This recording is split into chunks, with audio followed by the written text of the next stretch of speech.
Va bene? Allora io mi sono un do. La la la la la la la la la.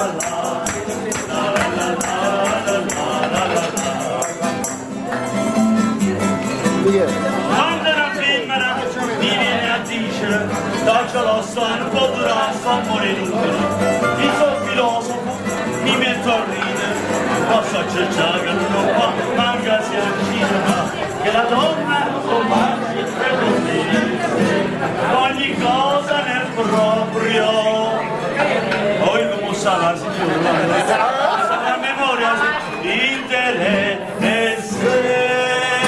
E femmine si chiamano da donna imbarazzata e quando ci disprezzano se vanno già qua quando so scemo l'uomo quando non sanno capire si dicono alla femmina e allora rita si la la la la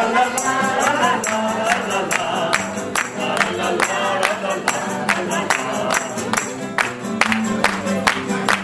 sei fino a giovane che veste certica a senti dirla come dire mi fa una sorpresa c'è un evitano, sono un po' seria, le voglio qui un po' sicili nella mia macchina, senta la macchina lei con ragione, la ragazza con me si abbandona, poi se ne viene al vicino, poi viene a strabucare, e dopo tutta la vita, non dà la casa a lui, convida la mamma, mamma, ho provato un Giorgio di papà.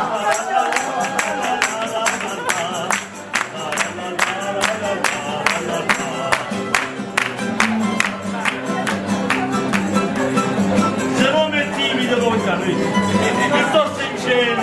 la donna sa che un papà può contemplare, toccare è difficile, baciare è impossibile, voglio parlare la donna che sa concludere con la casa e col vino e mio figlio, così. No. Grazie, Asimoro, vedo io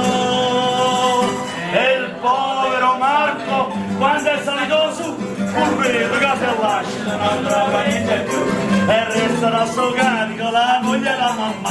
e tre fratelli piccoli che sanno a mangiare e che se son che c'è poca pazienza dall'altra vicino ti voglio rimabocciare io non consiglio ai giovani e vedo che sto un bel tavolo stasera io non consiglio ai giovani quando sanno a mogliare sapete perché? Perché c'è sta tutta perdere